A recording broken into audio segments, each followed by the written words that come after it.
public comment or correspondence? Amanda? No. Anybody? Okay, good. EDC minutes from last session, September 9th. If anybody has reviewed them, I hopefully can make a motion. There's only, Motion to approve. thank you, Motion. Dave. All right. Motion to accept. Thank you. We have a motion and a second. And so roll call vote. Debbie? Aye. Rosalind? I have to do a roll call. Aye. Yep. Elisa? Aye. Dave? Aye. Yep, okay. And then going to updates, your updates, Amanda. Going on? So I did include some information on the downtown housing overlay district that will be on, is planned to be on the town warrant, the town meeting warrant. And, but like I said, Elizabeth will be here to answer any questions, because that's definitely the world that she has been immersed in for a very long time. So the only other thing I would call out is that I did do a couple of quick surveys to ask businesses how the summer season was. And as I mentioned in my memo, it was a slow start to the season, which is starting to sound like a, pattern every year, as it feels like it gets in more and more into July before people start to see a lot of activity. And but there were very few increases in revenue. And I think the only other thing is that I would say it was a steady summer, but nothing to write home about. And people did mention that they noticed a decrease in international visitors, mostly Canadian. And then the other quick survey was specifically around financing sewer connection costs. It was not a comprehensive sewer impact survey. So we're just trying to get information on, if more financing options were available, would businesses access them, or commercial property owners, I should say. And that again was a mixed bag, especially if with the high interest rates that currently are available. So those were the two things that I wanted to call out.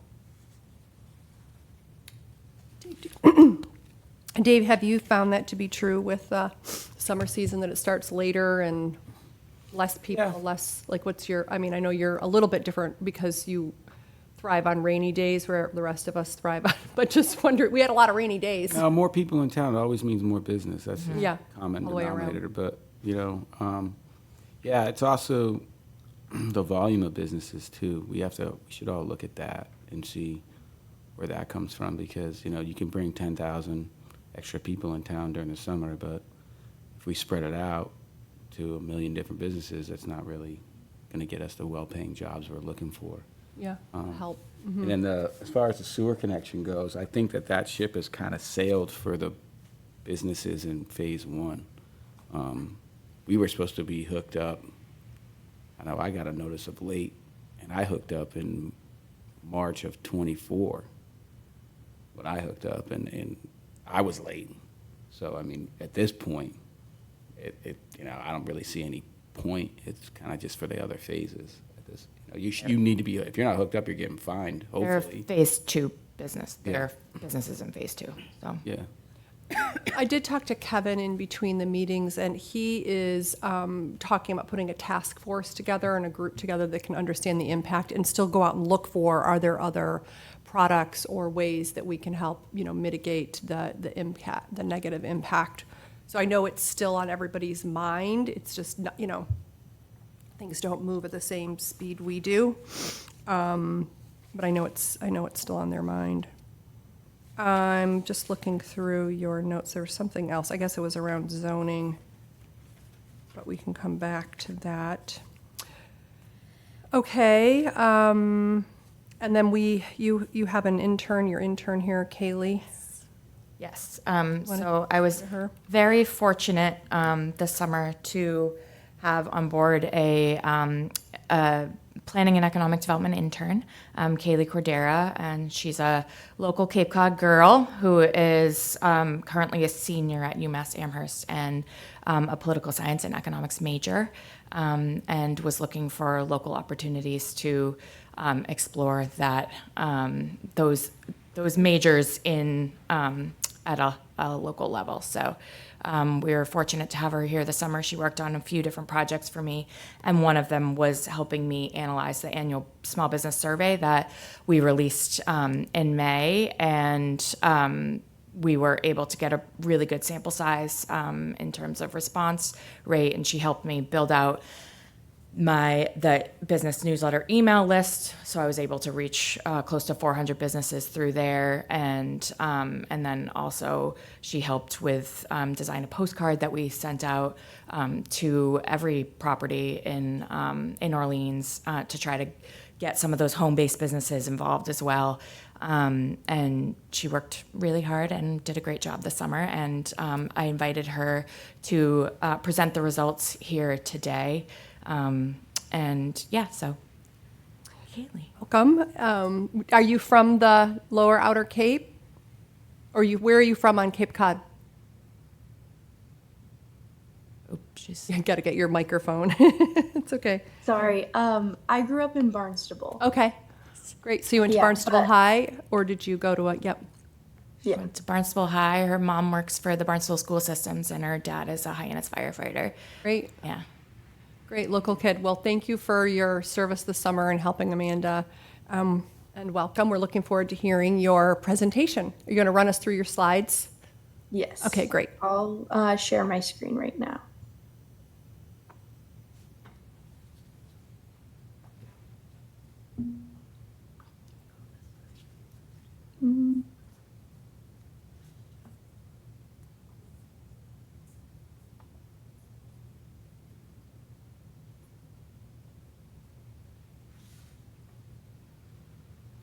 All right. Can everyone see what? Yep, we can see it fine, Kaylee. Okay, perfect. All right, so as Amanda said, my name is Kaylee Cordera. I've had the pleasure of serving as the Planning and Economic Development Intern with the town of Orleans this year. Today, I'll be walking you through the findings from our 2025 Small Business Survey, which kind of serves as a snapshot of how Orleans business community is doing, what they're facing, and what they need.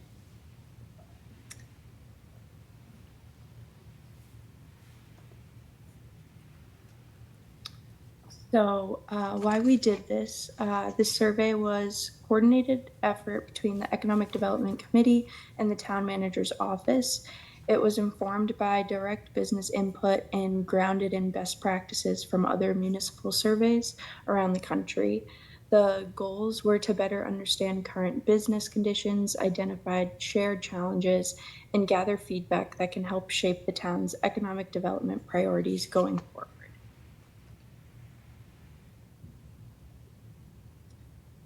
The survey was launched on May 15th, 2025, and we received 101 responses. I'd like to point out that that's a pretty strong response rate for a community of our size, and it gave us a fairly representative sample.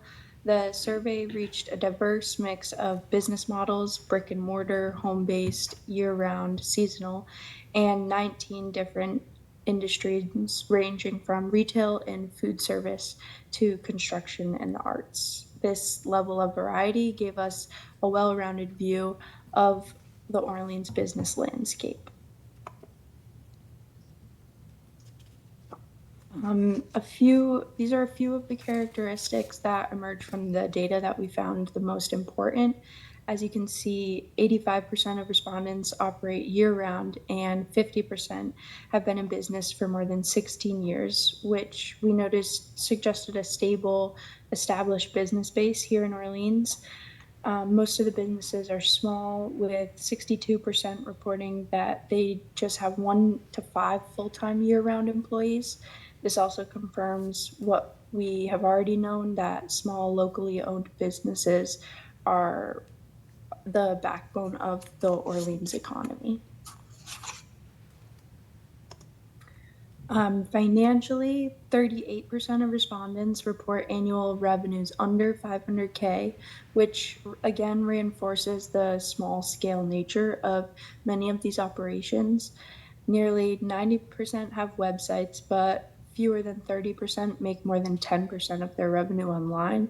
So while we're glad that most have a digital presence, as you can see, it's not a major driver of sales, which presents both an opportunity for these businesses, but also a challenge because they're not fully taking advantage of the online space. The workforce issues facing our businesses are pretty clear. Housing, hiring, and retention are the main challenges. As you can see, 76% have 5 or fewer full-time year-round staff, and only 40% have no part-time year-round staff.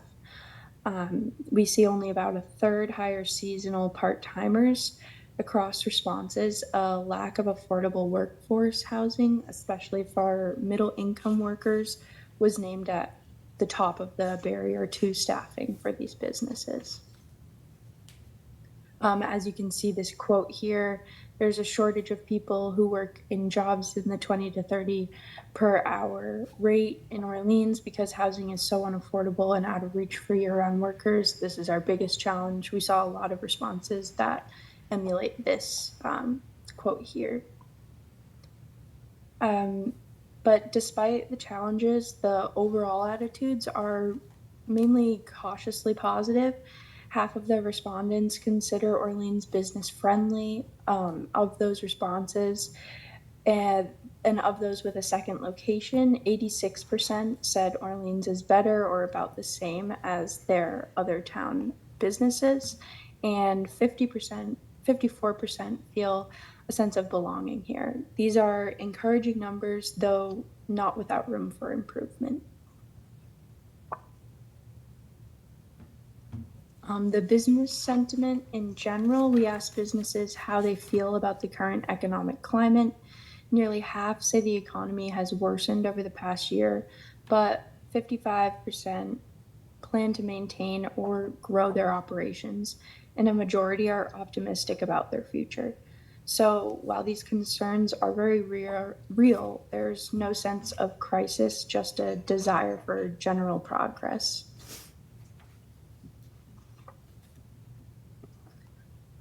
When asked to rank specific challenges, hiring and retaining skilled staff, access to capital, and technical assistance came up as serious or moderate concerns. A number of open responses also noted struggles with visibility, infrastructure disruptions, and a lack of coordinated support. These are just a few of the direct quotes that provide powerful insight into what business owners are facing. Many speak to the same issues. They need the need for worker housing, better communication with town departments, traffic and parking, and a designer for clear direction from the town.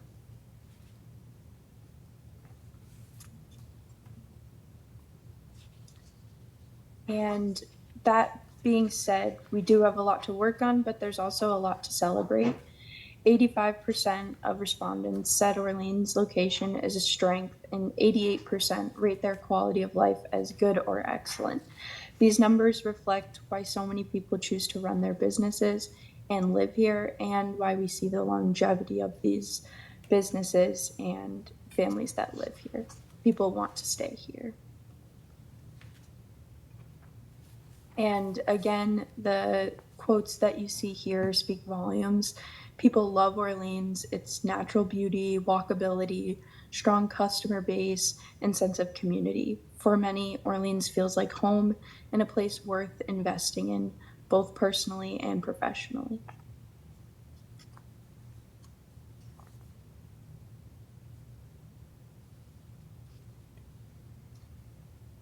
The economic development priorities, the businesses were at rank their top 5 economic development. Can people hear me? Yeah, we can hear you fine. I'm not sure what Okay. is coming up on the screen right now, but Okay, I just wanted to make sure. These not you. businesses were asked to rank their top 5 economic development priorities that have been established over the past 3 to 5 years by the EDC Town Hall and the 2022 Economic Development Plan. The top 5 were that came up as ranked with the most votes was reinforce Orleans as the commercial hub of the Lower Cape, manage and protect natural assets to sustain tourism activity, retail spending, and blue economies, building residential density in the village center for missing middle income households, and to promote growth in the village center and town cove / Route 6A waterfront. Alongside the survey, I also worked on conducting field observations of pedestrian and transportation patterns in downtown Orleans. This included traffic conflicts, parking bottlenecks, and how people use public spaces. You can see we did around 6 to 7 different observation sites, and twice per site, some shifts during the morning, some during the afternoon, and it proved to provide us with a lot of good data.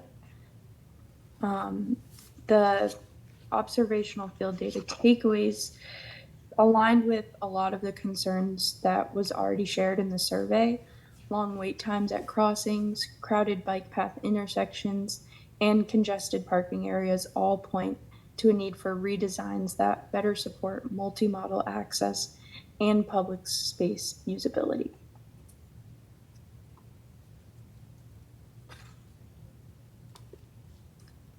To wrap up here, these are the key takeaways from all of the feedback we've received across the survey, interviews, and field research. We do have many strengths, and a lot of them include the love for Orleans, the reasoning behind businesses being long established, locally owned, and open year round. There's community, there's loyalty, and overall just a downtown charm that people are drawn to. We do have many challenges, like I've gone over, the difficulty in hiring, retaining staff due to lack of affordable housing and childcare. The sewer construction, as we all know, is an issue, and that was brought up a lot, but the limited capacity to access grants, assistance, and some overall concerns around inconsistent enforcement and communication from town departments. And just Kaylee, I'm sorry, can you elaborate on that last point? I'm not really sure I understand what that means. Inconsistent enforcement of what?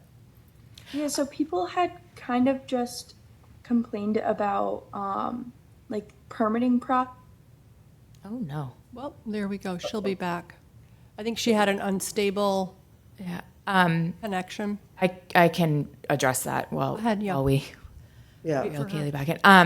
I think there was actually a lot of commentary on the on signage and that being challenging and inconsistent. That permitting in particular was something that a lot of businesses called out within the survey, but also in my qualitative interviews as well. They also leave a lot of stuff up to interpretation, not just in signage. If you ever like go build something, especially like a business, a lot of things are just left up to like, okay, who, you know, it's like anything in life. Like, who do you have for an inspector this year?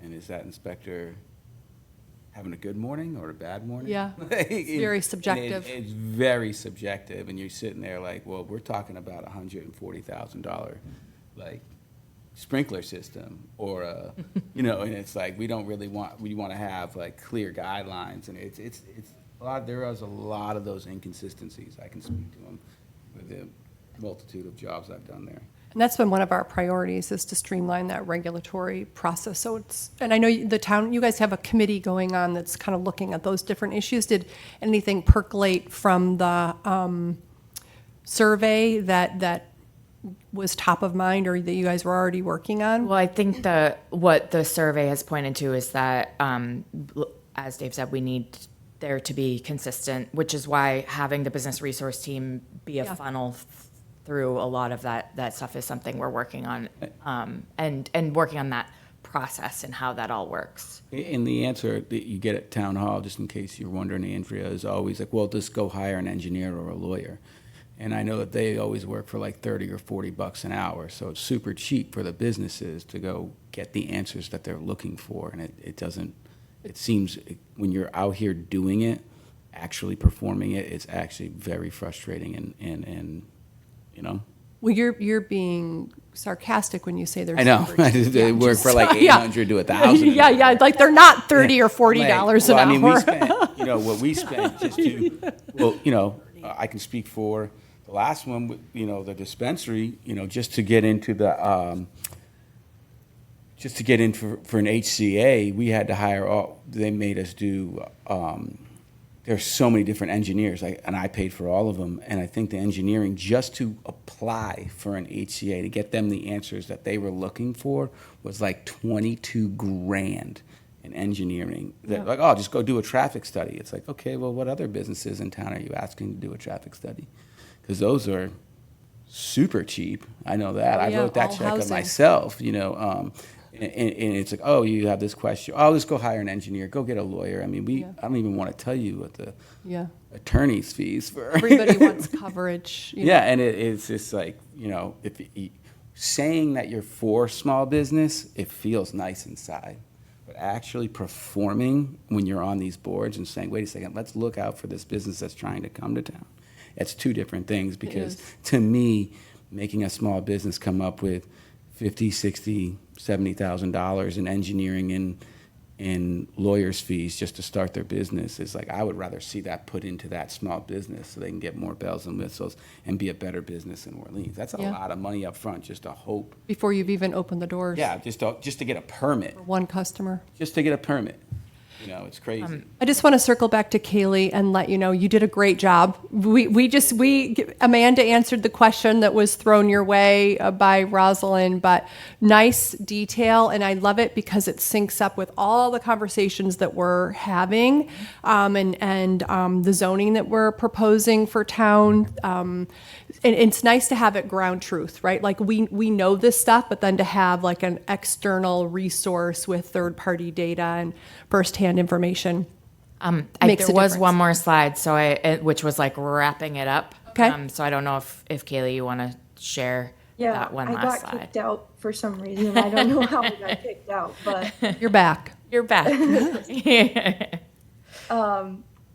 So just to Yeah. go Yeah. back to the last slide, I just wanted to touch on the fact that prior to this survey, small business feedback had already been shown to aid in launching new initiatives like a small business grant program, the town branding project, and efforts to streamline permitting and licensing.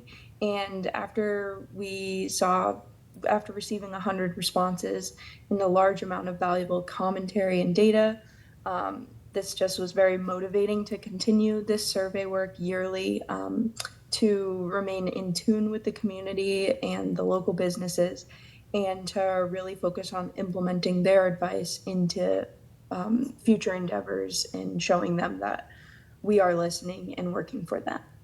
Yeah, absolutely. 100%. I think it's really good for us to, as an economic development committee, to hear and to know and to have our own kind of research. We have Amanda, thankfully, and we all have our own lived experience. But then going out to it, I'm sorry, my back is to you, Debbie. Yeah, exactly.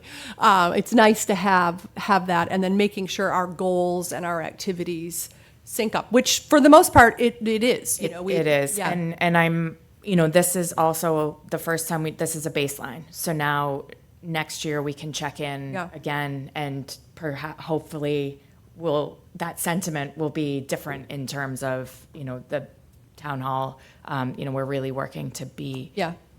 to truly live out the small business friendly, mantra that we all definitely believe in. So We can put it on our calendar. yeah.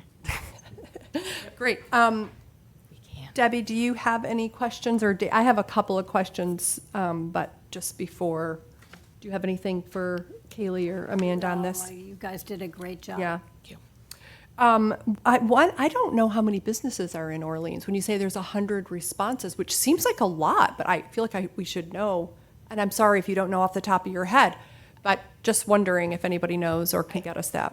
We don't know. I mean, it's because of home Yeah. based, and not everybody is. If you're an LLC, you're not required to get a business license through the town clerk. So it's really hard to kind of piece that all together. We did do. Kaylee literally drove around and wrote down business names and looked them up and looked up their emails. Yeah. And, To so that. she. So how many total surveys did we send out?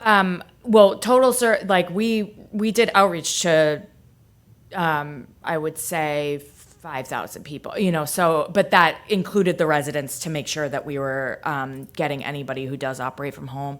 My best estimate is between, 400 to 600. But that's just an estimate. It's very hard to find out. Yeah. Like exactly. Because you have to figure too, like the one-man wrecking crews. Yep. Like, you know what I mean? They come in there like, I just can do irrigation by myself because I don't want to hire anybody. Yep. Yep. And there's also, cottage industry people, Yeah. So Makes it, sense. That's difficult. yeah. Yeah.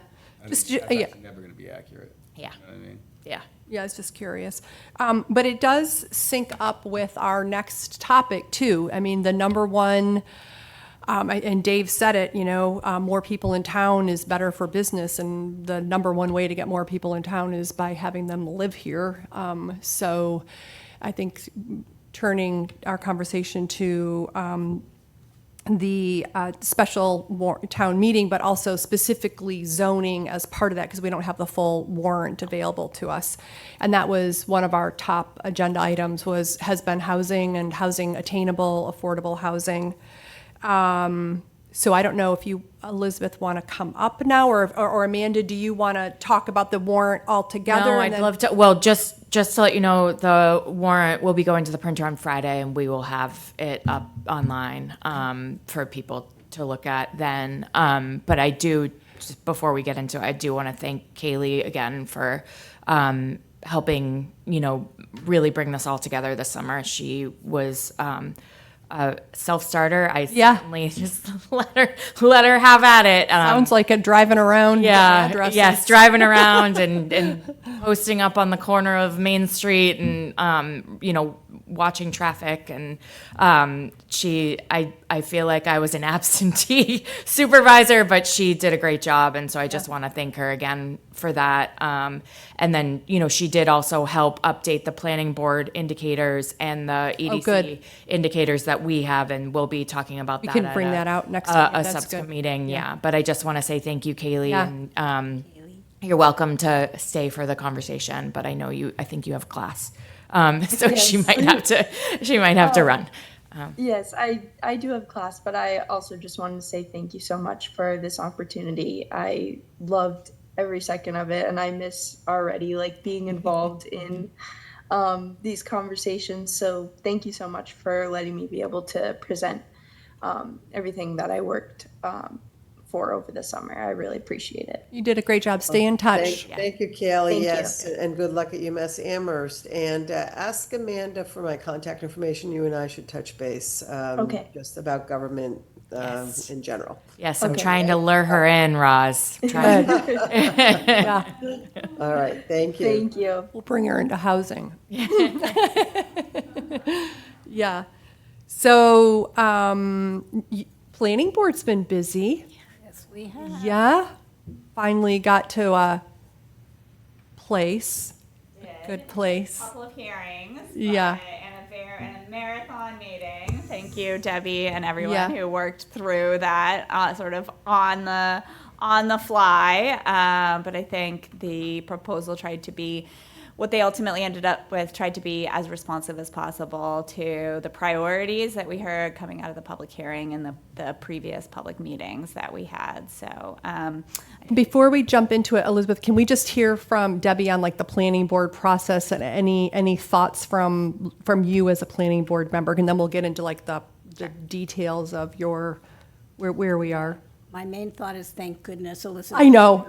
Yeah, As I was driving in this morning, I thought, oh my God, what did we decide? I know. Yeah. I was pawing through my papers in my car. Yeah, no, I was thinking the same thing. Notes, because it was quite a marathon session because of the deadline and literally typing in changes.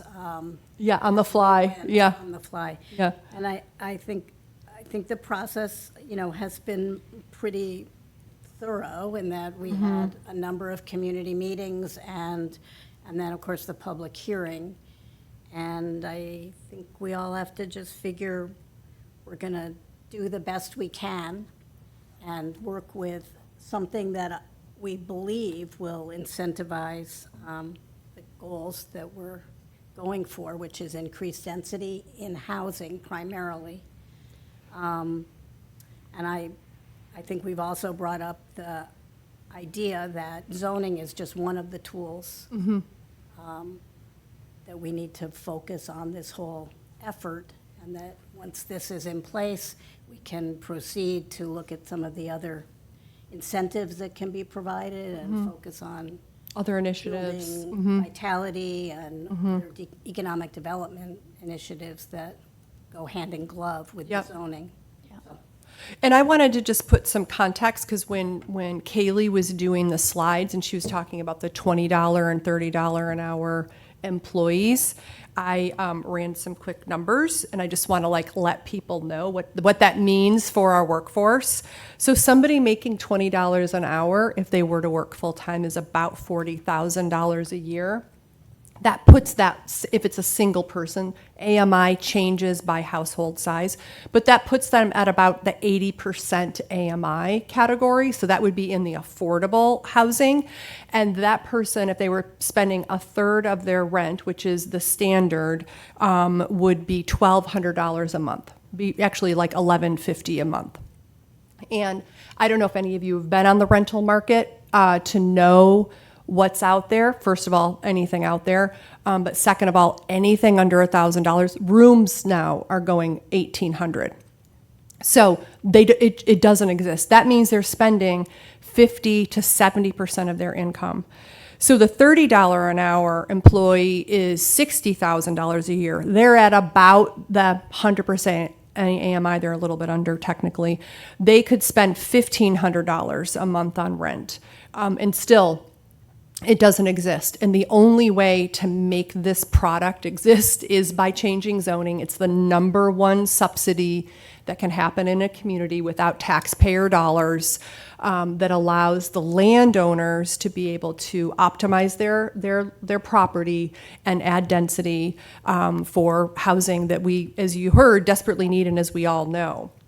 So I just wanted to put the context out there, and I think that, maybe at town meeting, I would say something like that. I think we need to coordinate our talking points there, but I don't think people recognize or realize who we're talking about and how much money they can actually afford and what the product, what housing is available for people. 2 bedrooms are going for $3,000. And I just want to add to that, having somebody in that general realm trying to get housing, that those are gross income numbers. Yes. That's not after tax. That's not after numbers. taxes. That's not your actual Yeah. spending money. Once you get into those numbers, how do you have a car? Yeah. How do you eat? Well, that is the standard, though. The standard is to take 30% of the gross. So that's why I used that. But you're right. I No, know no, it's it's the still, standard, yeah. But I just want to point out that when you look at those Yeah. charts, the numbers of permissible rent, even under big A affordable, is something that if I were looking for an apartment at that level, it's I would crazy. just blanch. I mean, that's impossible. No, it's crazy, yeah. So our project at 107 Main Street is 100% AMI, right? 80% AMI, 80 to 100. So we're in the attainable, affordable range. But most places are, there's not a lot of subsidy for anything over 80% AMI. So that's why this zoning really helps to add that kind of density for the attainable that's above the capital A affordable housing, where there's no other subsidy for it.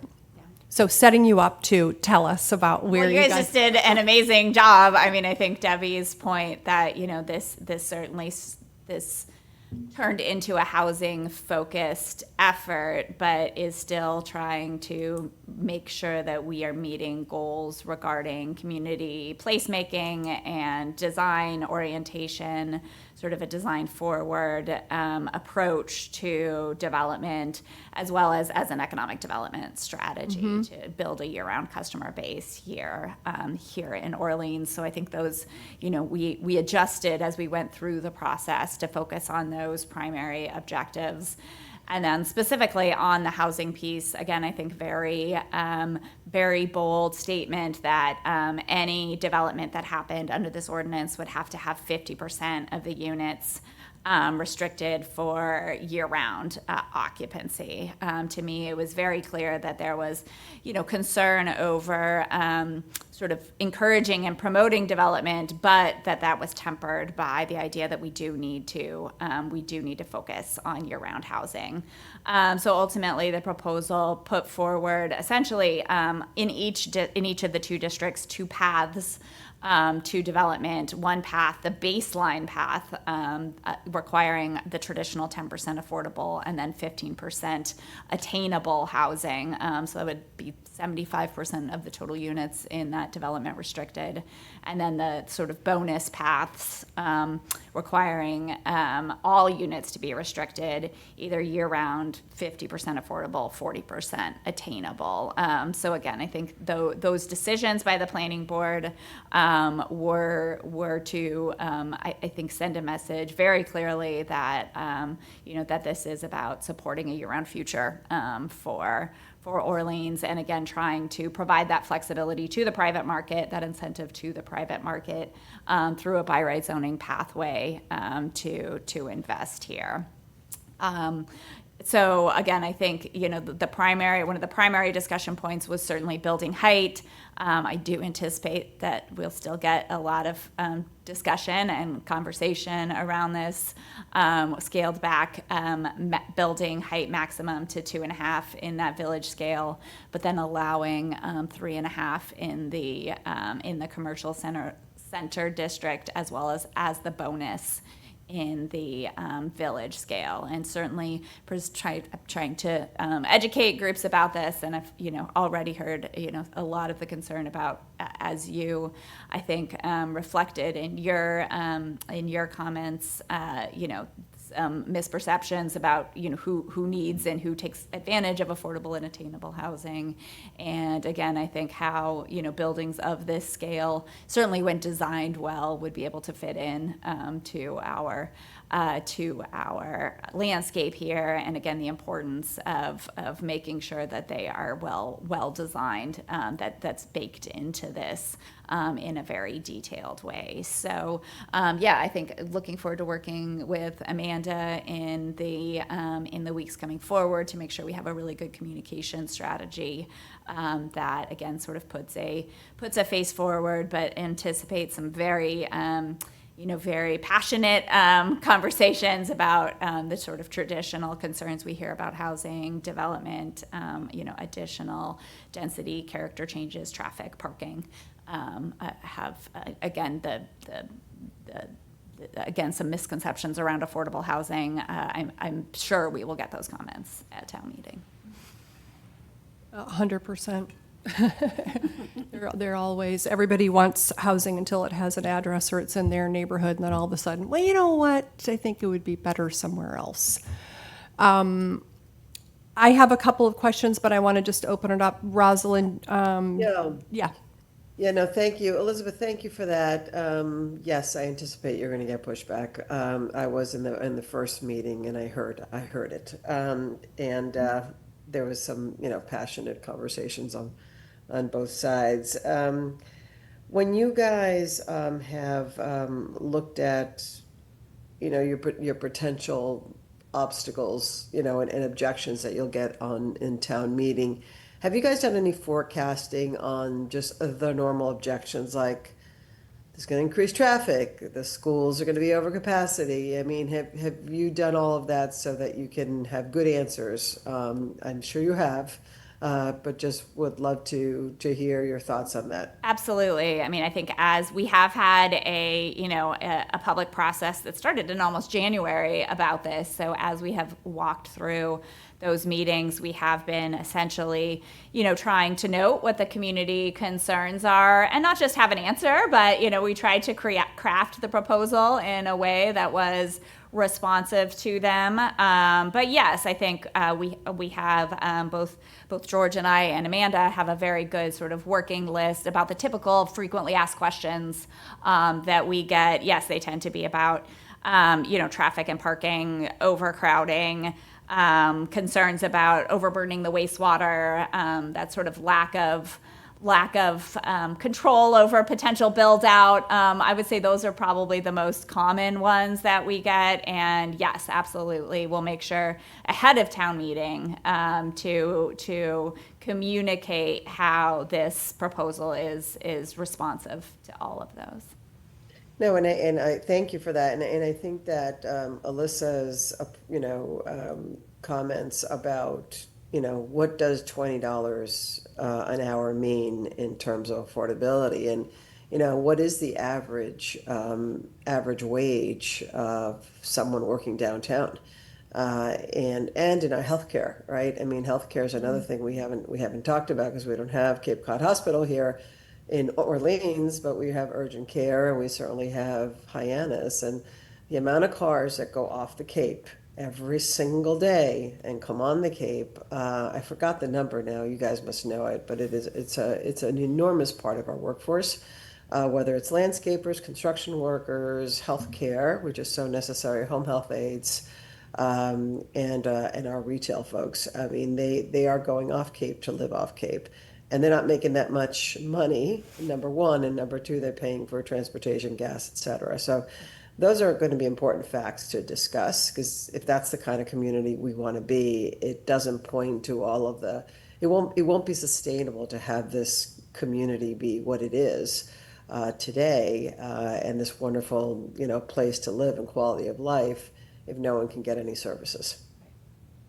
And I do just want to bring up one thing that I have heard frequently, because I think it's relevant to this group, concern that this proposal may be potentially concerning for the business community, because, the potential in some cases to encourage mixed-use development, and would a small business really want to or be able to afford to be in sort of newly built commercial space.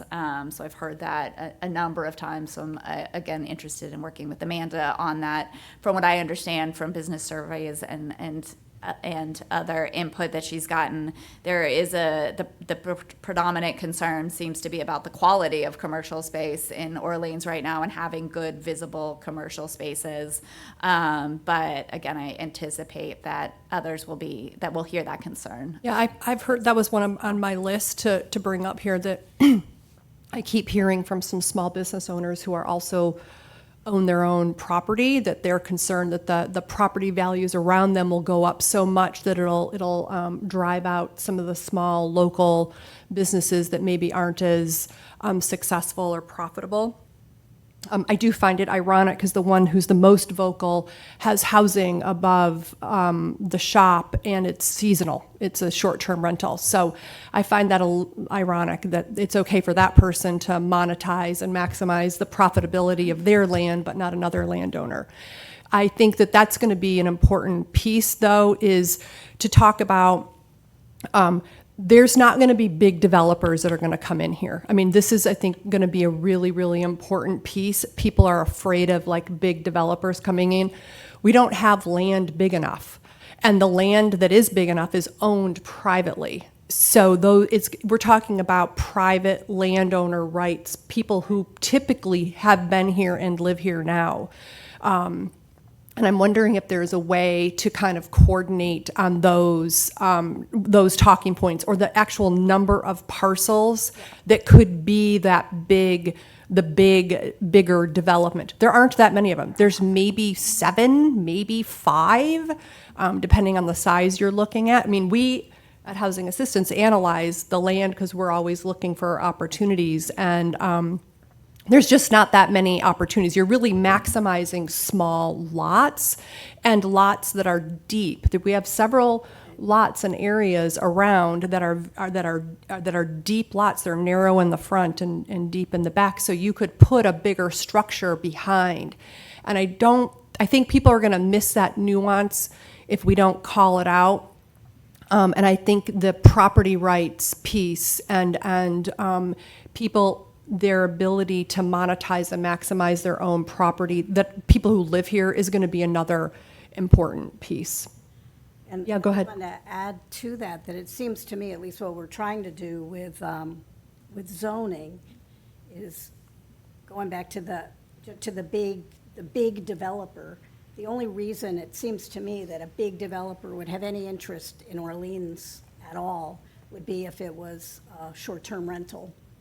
And by limiting our bigger developments to year-round, we've kind of eliminated that. That is the primary mover. So therefore, we've got the people who will be developing, hopefully, are local, pretty much local people, small developments that will naturally fit into the evolution of the village center as we move forward. Yeah, I think there's a mixed bag there, because as the desirability of a town, increases, so does the property values. And, we're talking about land that's right near water. So there's some pieces of it. I was glad you guys took the Town Cove out, because that's like just super high-end housing right there that you're just zoning for to allow. But yes, to your Which is fine, but the reality, as we look at our economic Yeah. development thing, there's a limit for Orleans. Yeah. It's a summer, it's a water-based community. Yep. And, I don't know, I just don't see at this point that there are gonna be that many businesses that are gonna wanna flow in to be living in, especially in the village center. There aren't. I can tell you there aren't. I know, but I know they're going to go where labor and the cost of goods are reasonable. They are not here. We're building at almost $600 a square foot. I mean, that's just not. It's just not possible. You need density in order to. Transportation costs are extra high. Yes, it's just a very different. So that goes to one of my other questions, was about this notion of, I know you guys landed on 50%, but, is there horse trading on town meeting floor to get it to 100%? Because I do think that the 3.5 stories, I'm wondering what other people think on this 3.5 stories. Do we think that's going to be a problem? Is there an ability? If so, could there be a trade-off on town meeting of like, okay, it can be all 100% if you allow 3.5? Because I do think you need the 3.5 stories in order to make the numbers work. We've run the numbers, but I don't think you need to have. I think you can do 3.5 stories at all 100% year-round and still make the numbers work. In fact, I know you can. So that's where I'm wondering if. So that is where the proposal lands in both districts. I will say it. So there is a pathway in both districts that allows for 3.5 stories and 100%. So you have to have 100% year-round units to get sort of the incentive pathway. I think where that breaks down a little bit is, well, in two places. So in our larger district, our commercial sub-district, the decision was to allow that base, so 75% year-round, and 3.5 stories. And then the bonus is the potential for the larger building, sort of following on your rationale that there are very few lots that could support that type of development, and that development would typically be set back. And then the other piece that I think that I continue to hear as a sticking point is folks sort of focused on that core section of Main Street, I would say, between the rail trail and Friends, and just really having a hard time visualizing that having 3.5 stories. So I think two, potential, and I will say, we've been working on this a long time, but zoning is a living document. It will never be perfect. So in terms of adapting and changing, whether it's this time around or in future iterations, I do think that's the responsible way to approach this project. And the other thing, it's not going to all happen at once. I mean, it's very different when there's a comparison to Hyannis, which had, I don't know, Elizabeth, you're going to know better, 10 large lots that were empty buildings, dilapidated, beyond underutilized. They should have been demolished, right? So there were places for fast movement. Completely different. Completely different. Program objectives. I mean, the program Yeah. objective there was to try to unlock some of those large, vacant, underutilized anchor properties that had been sitting that way for 30 years. So that is not. We don't have again, that very here. clearly not our program objective. Yeah, and we don't have the same kind of, like, there's not going to be the same kind of fast movement. These are properties that are owned by families, have been owned by families for generations.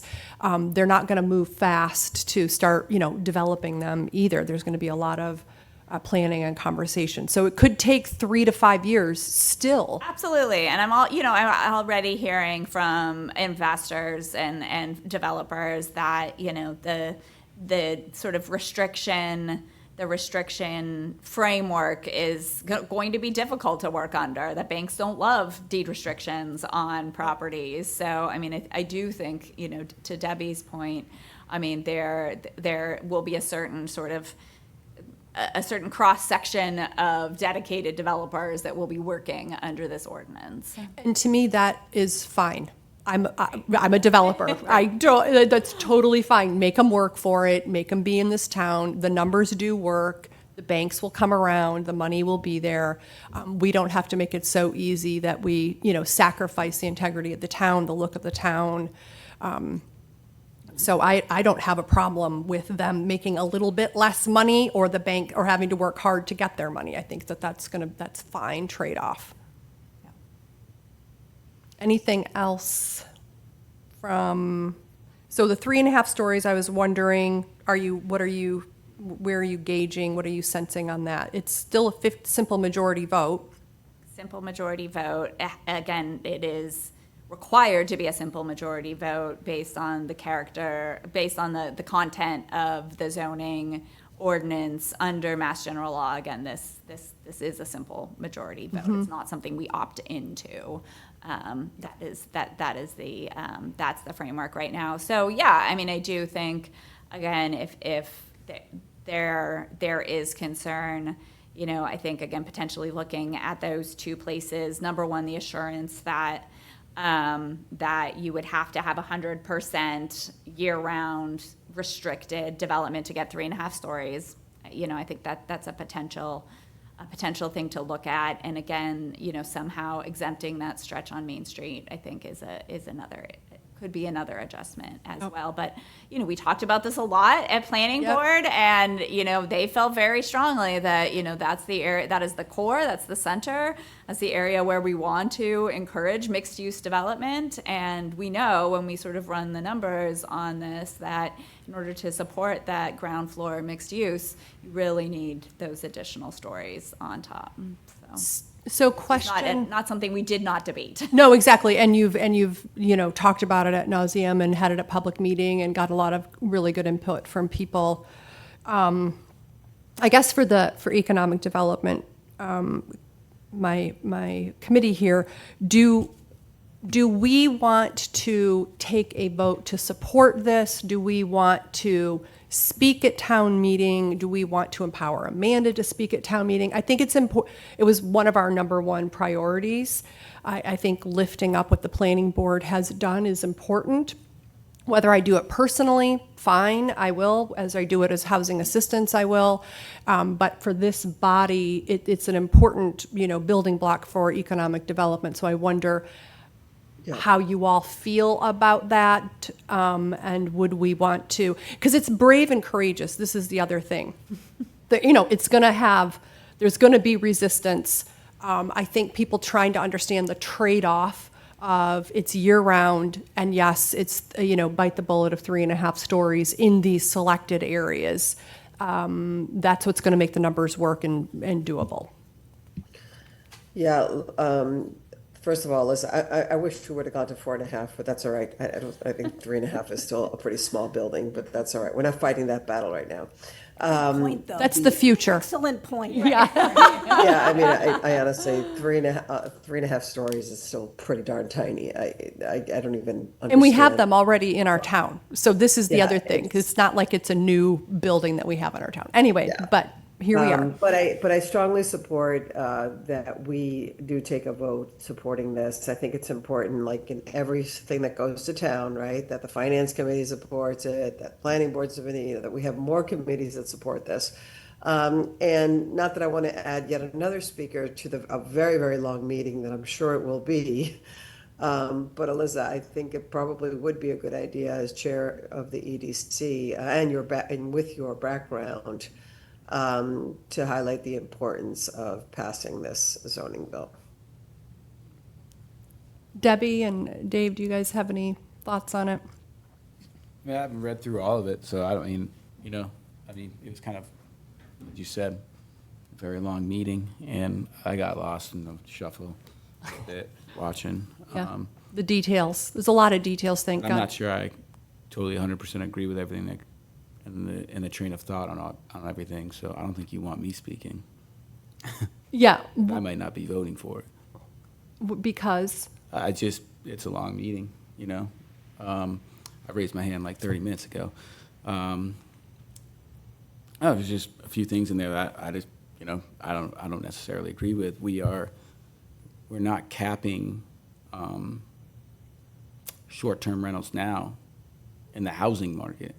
There's a lot of towns, like if you go up north or you go anywhere else, they don't allow the town to have a certain, like, go over a certain percentage of short-term rentals. And so why are we doing that downtown when a lot of people who are traveling love to be in the downtown, and a lot of businesses that are making their money in the summertime would love to have people coming in the downtown that, well, maybe I went to one of the local restaurants downtown and had one too many, and I'm walking home and I'm like, hey, I'll go buy my girlfriend this, run the credit card, or it's like, that's how I think you would like a lot more short-term rentals in the downtown, personally. I'd love a hotel in the downtown. I don't know if I want more short-term rentals competing with year-round housing. 100%. I would love to have Ocean Edge.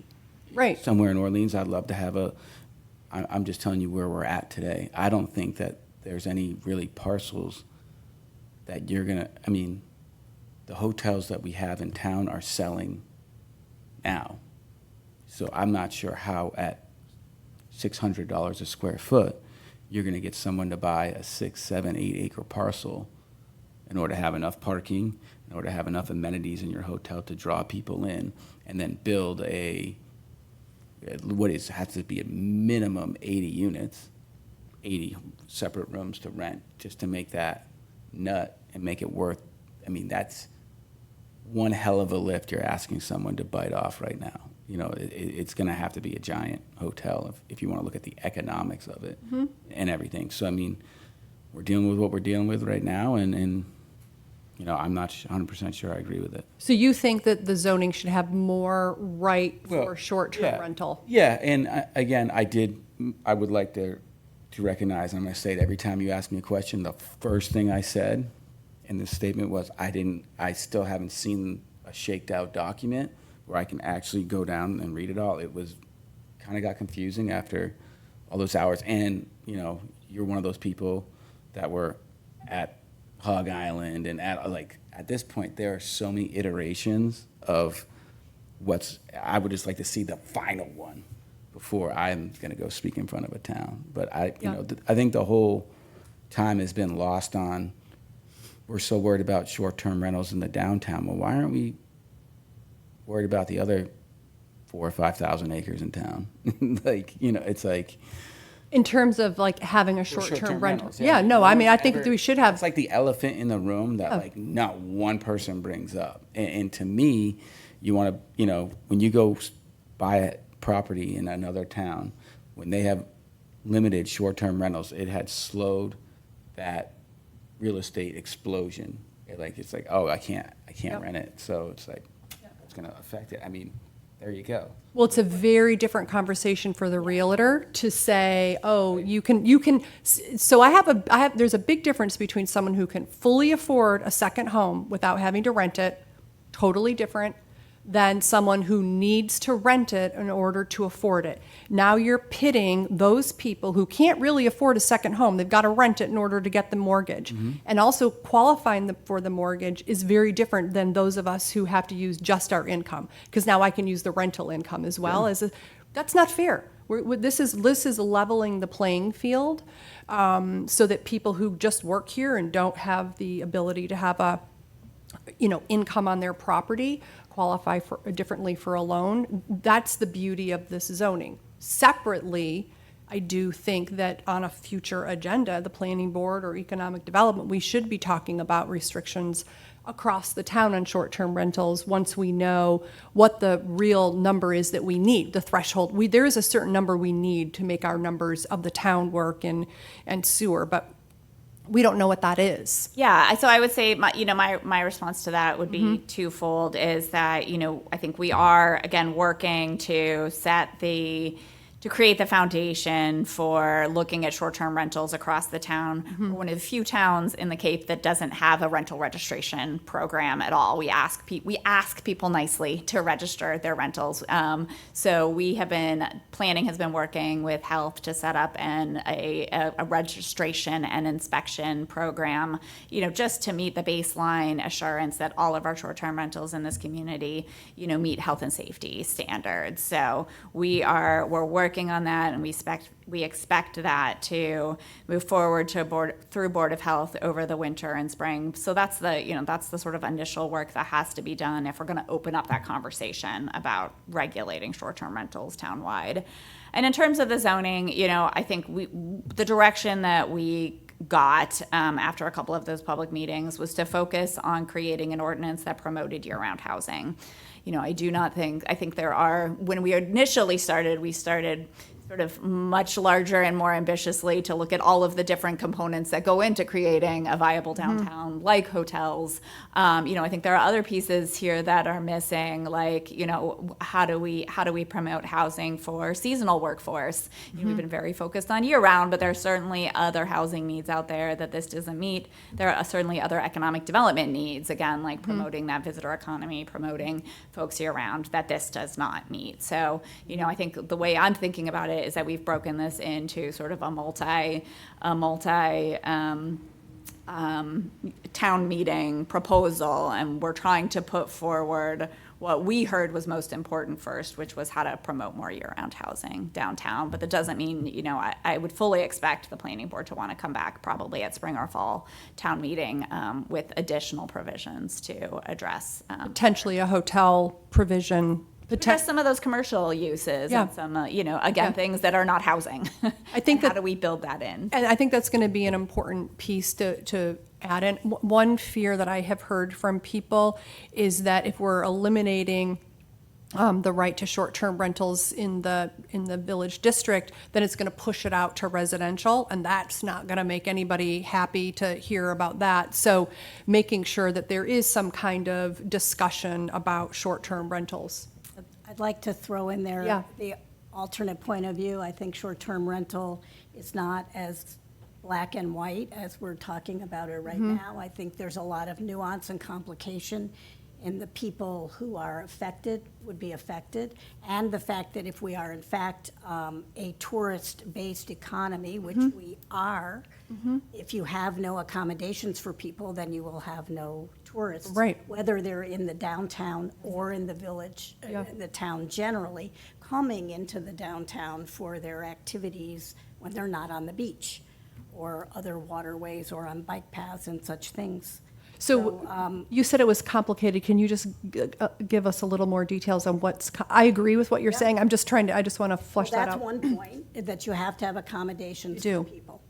The other point is that we have a very long history in this town of homeowners renting their properties in the summer in Yep. order to make their mortgage themselves. They're Yep. not second homeowners. Nope, that was me. There are also large numbers of people who, yes, buy a second home, live here part-time, have to rent it some of the time, and then they intend to retire here. I don't know, that just seems like an avenue that, I don't know why we would just cut that off altogether. So I don't know, I just think it's complicated. It's been here forever. We moved here in 1993, looked for a year-round rental, and there was no such thing. And so if I could just add, one thing, this is not, this ordinance or this bylaw does not, put a short-term rental ban in place in downtown. What it does is saying that if there are going to be new units developed under this bylaw, then they have to be year-round. So we are not taking away anybody's right to rent their property today. Right. Or It's the, not 100%, right? We're at 75%, so there could still be year-round rental Yes. properties within the larger building. yep, But you're balancing, you're kind Yeah. of balancing the idea of a year-round population to avail themselves of businesses downtown, especially restaurants and that sort of thing, with the, summertime or otherwise seasonal visitors. what's new in Massachusetts is that we now are able to have a year-round deed restriction, and we haven't had that on the books and been able to do it. You would have to back into it and, be creative about it. And we've spent a lot of time protecting the environment. We've done a lot of things to try to bring people, tourists into, and have this tourist-based economy. We have not done enough to make sure that we have the year-round community that we all came here for and grew up with and raised our families with. And so that's the line in the sand that's different about the now and what's happening with housing. And so having that protection and the focus, but still having the old zoning in place so that if there was somebody who wanted to build under the old zoning, that they could rent it all short-term rental. That still exists. Absolutely. The we're trying to balance the two things. And I get, that's a really important point. As you said, Dave, it's all Yes. a lot of detail. Your brain starts Melting out of your Melting. ears. bringing up that by going with the housing overlay district, this is about housing. It does not take away the existing zoning options for developing your property, which under conditions that are not even particularly onerous, in my opinion. And again, I think the length and detail of the ordinance, and certainly we can get you a copy, it's online, but we can get people hard copies because it is a lot. The length and detail is meant to ensure we have those protections in place for community character. I mean, a streamlined review process is an incredible incentive, but it also, limits some of our ability to negotiate. So it's essentially building in what we want to see from a community character standpoint into the details of the Makes it ordinance. easier for a builder. And it makes it easier for a developer as well, because it's very clear all of the rules they have to follow instead of coming to multiple public meetings to try to negotiate that. Let's just say what we want right up front. Going back to the subjectivity problem that we know we have. So, okay, are we in favor of supporting the creation of housing, year-round housing, and the general idea of this bylaw? I mean, I don't see why we wouldn't be generally supportive without getting into, knowing that there are changes that have to be, or other layers that we want to see.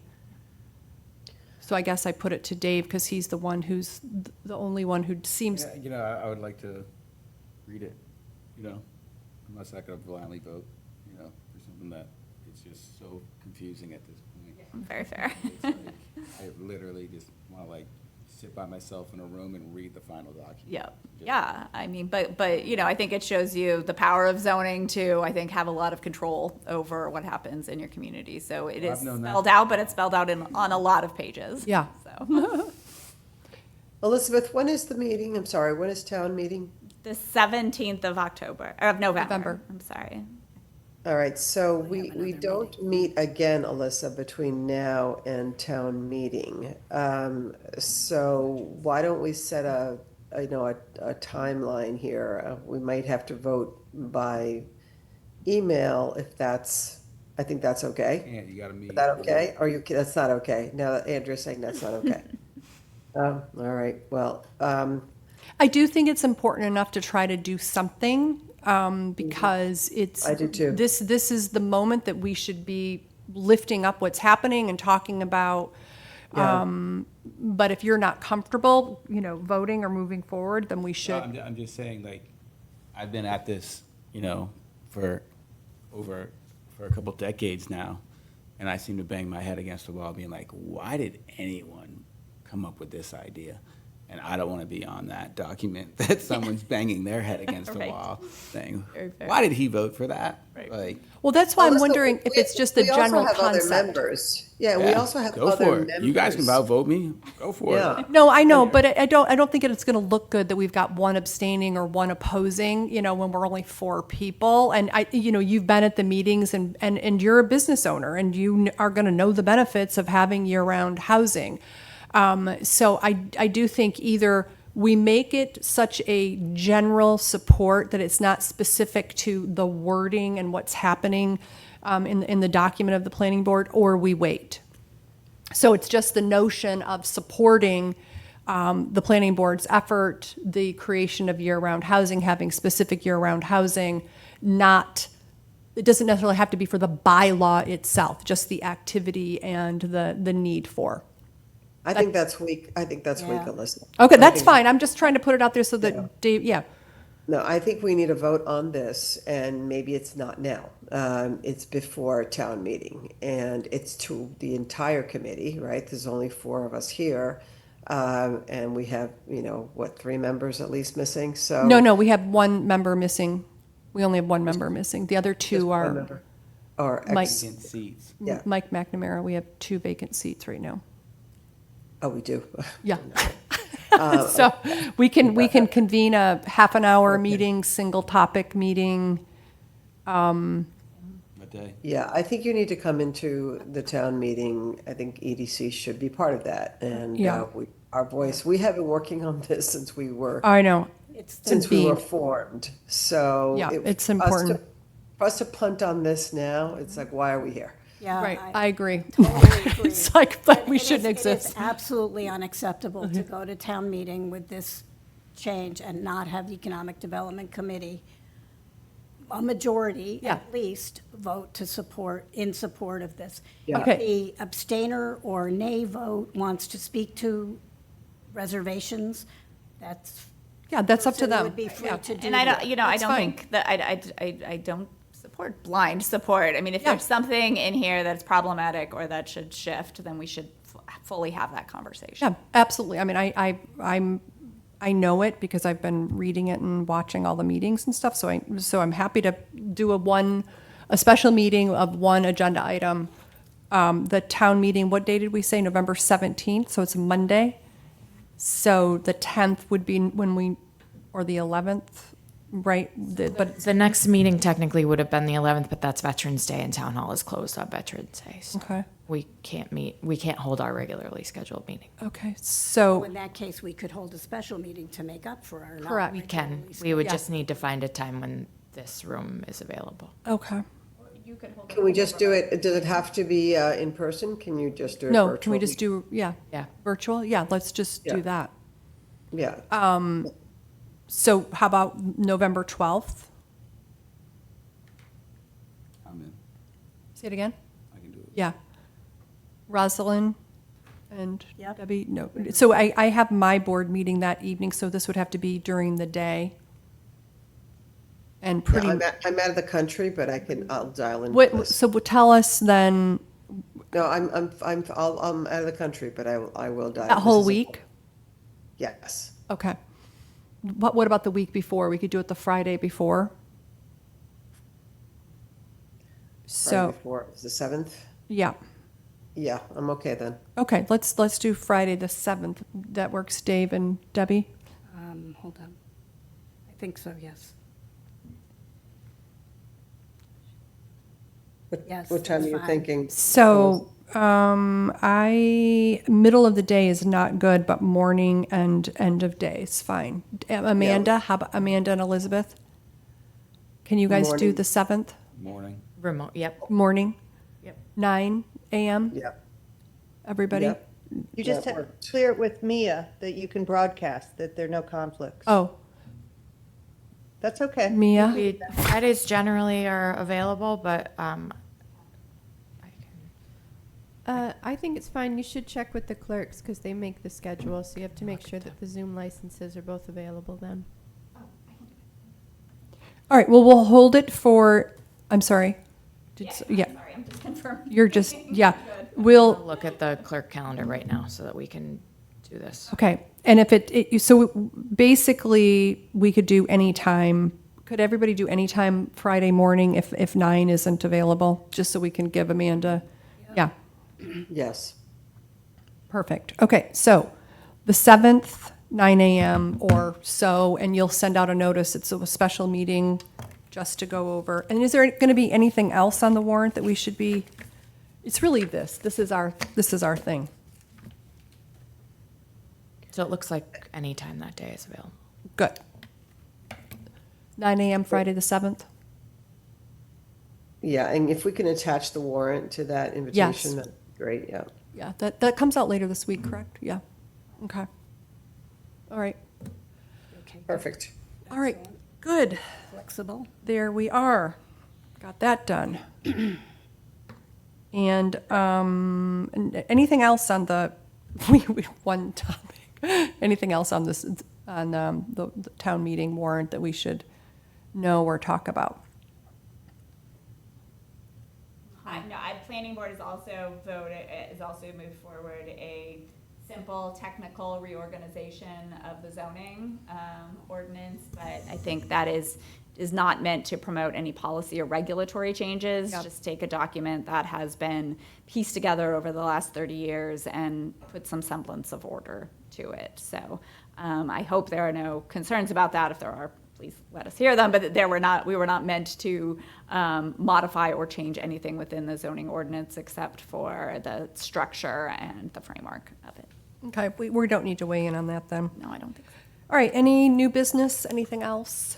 So we have the meeting on November 7th, and then the next meeting after that will be December? Yeah?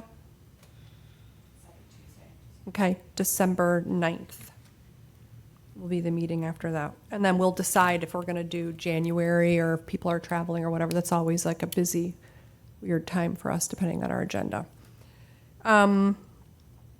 All right, so I just need a motion to adjourn. Motion to adjourn. All right, I got a motion and a second from Debbie. Debbie, Aye. Rosalind, Aye. Dave, Aye. Elisa, yes. Thank you.